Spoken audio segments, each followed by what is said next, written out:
two fragrance houses that I bet you never heard of before. Because up until a few days ago, I hadn't heard of them either. And that's Agatho Parfum and Tom's de Monaco. Now I guess you could describe both of these houses as being ultra niche. And I'll be honest, that's a term that I'm not a huge fan of. In some ways it feels like it's just a term for hipster niche snobs to further separate themselves from the rest of us.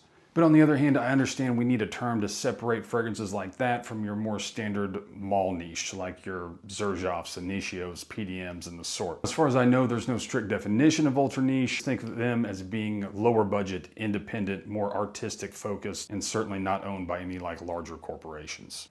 But for right now, I think ultra niche is the best way to describe these two fragrances. Now, I did pick up both of these at the Fragrance Vault in Lake Tahoe, hands down the coolest and most unique fragrance store I've ever been to in my life. If you're in the area, you definitely need to check it out. However, if you're not, don't fret, they do have a website. You can purchase most things right off of there. So a real quick warning, this will probably be a pretty long video. If you're watching on Instagram or TikTok, we'll break it down into a couple of parts. If this is on YouTube, you're probably looking for longer videos. We'll let it all run together. Now, I wasn't aware at the time of purchase, but these two fragrance houses are like polar opposites from one another, and give me a second and I'll explain why. Agatho Parfums is based around the ancient perfumer Agatho that was from Pompeii, and he designed fragrances for the wealthy Roman aristocrats. So these are historical concept fragrances. They want you to kind of feel what it might smell like to walk down the halls of the ancient Roman Senate with candles and incense burning in the background. A rather unique, strange concept, but it kind of works. On the other side of that, we have Thomas de Monaco. He's a very famous fashion photographer, and all of his fragrances are built with the future in mind. These are kind of synthetic on purpose. They want you to conceptualize what we may smell like or may want to smell like 20, 30, 40, or 50 years from now. But before we get too deep or philosophical, let's unbox these things and let's get a sniff.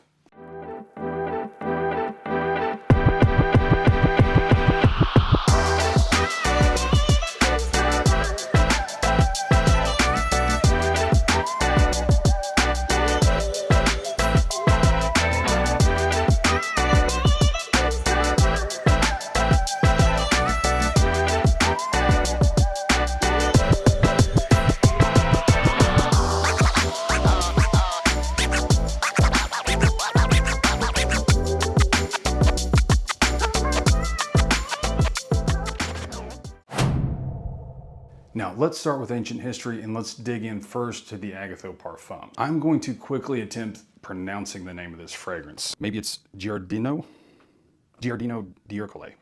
I'm sure I absolutely slaughtered that. I'll have to Google it later. Giardino d'Ercole. Let's talk a little bit about the notes. This is a fragrance that when I was smelling things in store, it definitely stood out. I smelled somewhere around 20 to 30 fragrances. All were absolutely wonderful, but there was a few that definitely caught my attention, and this was one of them. So on top, you've got juniper berry, lavender, bergamot, rhubarb. In the mid, incense, black pepper, saffron, sage, and pimento. Now down in the base, Virginia cedar, ladamum, amber, sandalwood, cashmere, patchouli, and musk. This fragrance is going to be bright, sweet, crisp, spicy, but in the mid and base, it's going to get a little heavy, a little thicker, and certainly have some body to it. But enough of all that. Notes are notes. Let's see what it smells like. Very solid lid. I'll tell you what, this fragrance is absolutely wonderful. It is very aromatic, crisp, spicy, a little bit sweet. Definitely is a little bit of that kind of like Fougère adjacent type of feel. There's a little bit of a barbershop feel on the top of this. Smelling this again today, I can see exactly why it caught my attention when I was in store. These are the type of fragrances that I absolutely love. I will say this type of DNA or scent profile is certainly not for everybody. This kind of aromatic, crisp spiciness that you get with these, Fougère adjacent type of fragrances, something that I really truly enjoy, but this is certainly not a mass appealing DNA. Now, as those sweet and spicy top notes kind of wear off, start to get a little bit more of that kind of smoky spice from the incense. You get a little bit more of the woods. You start to feel that depth in the body out of the fragrance. What I really enjoy about scents like these is that as you're wearing them or smelling them, they really transform and go through multiple stages. This is certainly a very unique fragrance. For me, I still feel that it's very wearable. For a lot of you out there that maybe you're thinking about trying this, I would definitely get a sample or a decant first. This is not going to be for everybody. It's definitely for me, but I'm a little weird sometimes. But I'm trying to think of a way to kind of better explain this to the average listener out there, the average fragrance nerd out there. Think about like a Fougère fragrance. Think about a barbershop scent and make it as niche and indie as you could possibly make it. And that is a lot like what this one smells like. Now, obviously, I have no idea what Ancient Rome smells like. If it smelled like this, I think I'd be a fan. For me, this is way up there, like a 9 out of 10. This is definitely a one-of-a-kind fragrance, but yet at the same time, there's still a little bit of familiarity in there.